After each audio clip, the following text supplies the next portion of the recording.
Hello दोस्तों, प्रतिमा GS academy पे आप सभी का स्वागत है।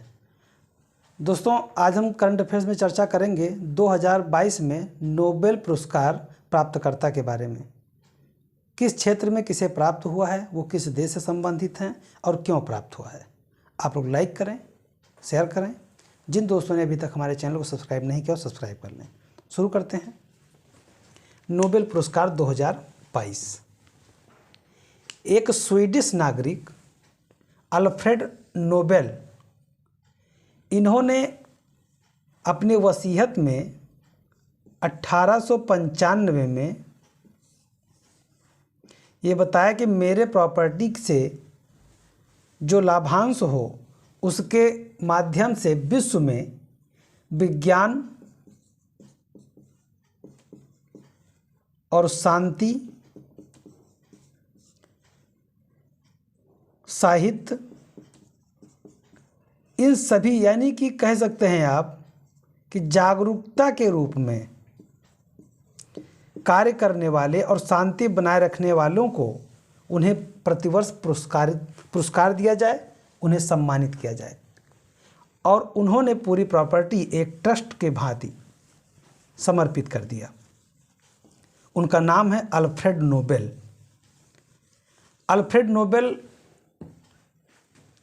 1895 में जब ये वसीयत उन्होंने लिखी तो 1900 में, सन 1900 में नोबेल फाउंडेशन बनाया गया।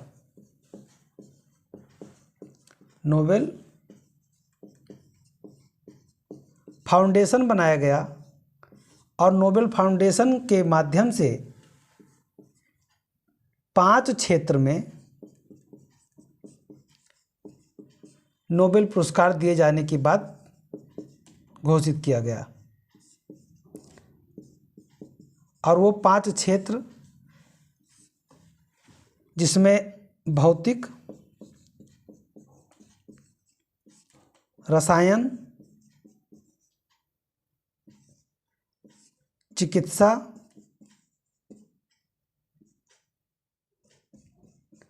चिकित्सा, शांति और साहित्य, इस 5 क्षेत्र में नोबेल पुरस्कार दिए जाने की शुरुआत हुई और पहली बार 1901 में दिया गया था। उसके बाद में 1968 में एक स्वीडिश रिक्सबैंक है, उन्होंने अर्थशास्त्र के क्षेत्र में भी नोबेल देना शुरू किया और उसका नाम रखा गया स्वेरिजेस रिक्सबैंक पुरस्कार। और अर्थशास्त्र के क्षेत्र में पहली बार 1968 में नोबेल दिया गया, यानी अब 6 क्षेत्रों में नोबेल दिया जाता है। तो नोबेल पुरस्कार नोबेल फाउंडेशन के द्वारा दिया जाता है और 5 क्षेत्र में शुरू हुआ था। 1968 में अर्थशास्त्र के क्षेत्र में दिया जाना प्रारंभ हुआ। ये नोबेल के जो वसीयत है उससे प्राप्त जो राजस्व, यानी जो ब्याज होता है, उसके माध्यम से लोगों को पुरस्कार दिया जाता है। एक क्षेत्र में अधिकतम 3 लोगों को पुरस्कृत किया जा सकता है। अर्थशास्त्र के क्षेत्र में इस बार जो नोबेल दिया गया है वो 3 लोगों को दिया गया है और तीनों लोग अमेरिका के हैं। इसमें पहला है बेन एस बर्नानके। तो अब यहाँ से उठा लीजिए बर्नानके।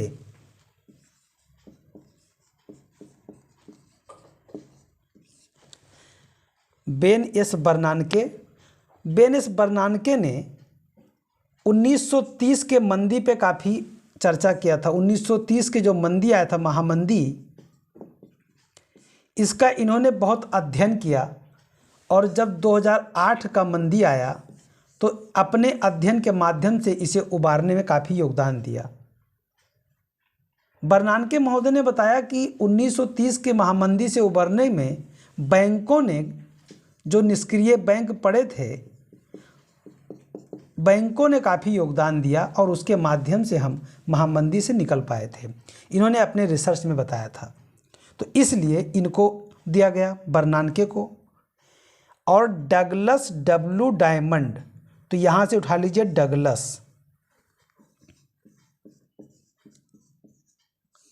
डगलस डब्ल्यू डायमंड और फिलिप एच डायबबिग, डायबबिग उठा लीजिए यहाँ से डायबबिग। तो डगलस डब्ल्यू डायमंड और फिलिप एच डायबबिग को सैद्धांतिक मॉडल विकसित करने के लिए दिया गया। यानी ये तीनों लोगों को Ben S Bernanke, Douglas W Diamond, Philip H Dybvig, इन तीनों लोगों को मिला करके सम्मिलित रूप से 2022 का अर्थशास्त्र का नोबेल दिया गया। 2022 का अर्थशास्त्र का नोबेल दिया गया और ये तीनों लोग अमेरिका के थे। अब याद कैसे करोगे?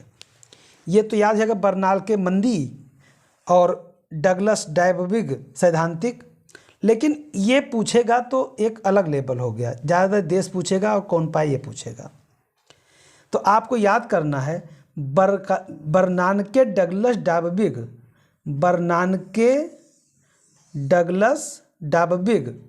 तो डगलस डायबबिग ने बर्नानके को मंदी में सहयोग कर सिद्धांत बनाया। ध्यान रहे, डगलस डायबबिग ने बर्नानके को मंदी में सहयोग कर सैद्धांतिक मॉडल बनाया या सिद्धांत बनाया। तो यहाँ पे आपको पता चल जाएगा कि बर्नानके ने मंदी और डगलस डायबबिग ने सैद्धांतिक मॉडल पे दिया।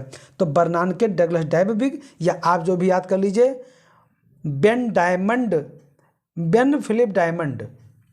फिलिप डायमंड, जो बनाना हो बना लीजिए, लेकिन अर्थशास्त्र का नोबेल बर्नानके डगलस डायबबिग को प्राप्त हुआ है मंदी और सिद्धांत के रूप में।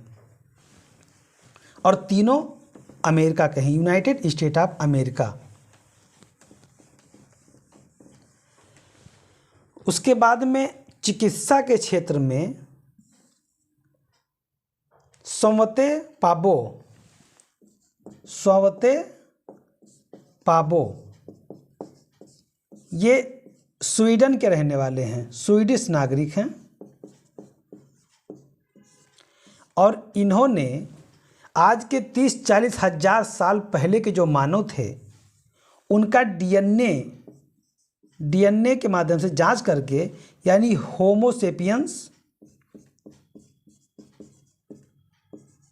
होमोसेपियंस और निंगोथित जो निंगोलाइड करके थे उन पे रिसर्च किया है। यानी कि इन्होंने जो विलुप्त होमनिन और मानव विकास का जो जीनोम है उस पर इन्होंने रिसर्च किया है, और रिसर्च करके उन्होंने बताया कि हमारे पूर्वज किस तरह की प्रवृत्तियों के थे। तो इसलिए इनको स्वते पाबो को, ये स्वीडिश हैं, ये अकेले व्यक्ति हैं, इनको तो स्वते पाबो मानव जीनोम के रिसर्च पर इनको चिकित्सा का नोबेल 2022 का दिया गया है। तो स्वते पाबो स्वीडिश विलुप्त होमिनिन मानव विकास जीनोम के लिए और हड्डी के डीएनए के माध्यम से इन्होंने जांच करके उनको बताया कि किस तरह का मानव की प्रवृत्ति बदलती रही और हम आज के समय में और पहले में अंतर क्या था। तीसरा है भौतिक नोबेल। भौतिक नोबेल के लिए पहले है जॉन एफ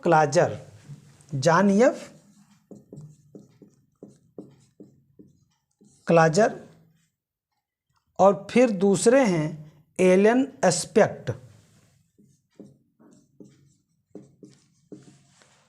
एस्पेक्ट और एंटोन जिलिंगर।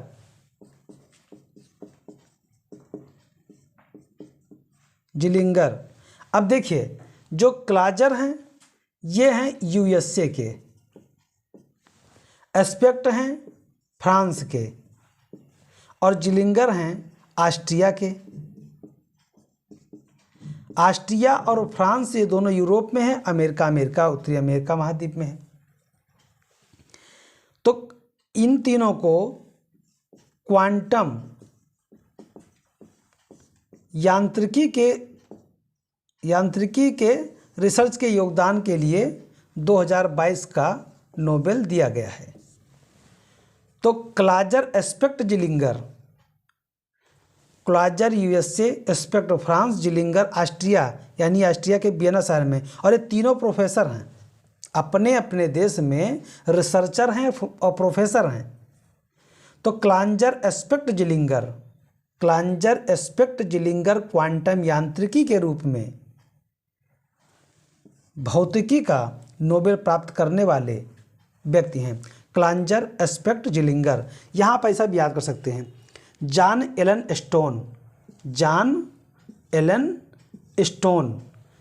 एलन स्टोन को भौतिकी का नोबेल प्राप्त हुआ है, जिनमें John USA, Allen France, Stone Austria Vienna के रहने वाले हैं और क्वांटम यांत्रिकी के रूप में इनको प्राप्त हुआ है।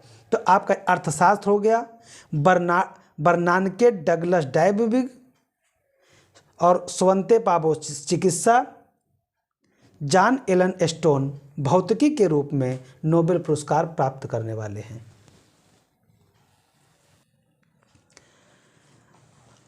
यानी कि अब दोस्तों अल्फ्रेड नोबेल 1995 में घोषित किए थे और नोबेल फाउंडेशन 1900 में बना था और पहली बार 1901 में 5 क्षेत्र में दिया गया था। वो 5 क्षेत्र कौन कौन से थे मैंने अभी बताया था आपको, भौतिक, रसायन, चिकित्सा, शांति और साहित्य।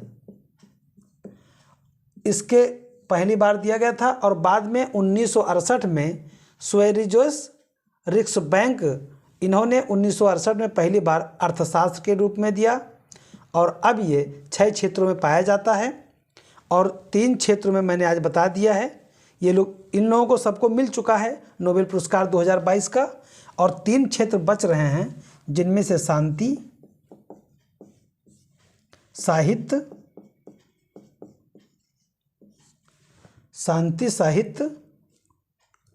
और रसायन।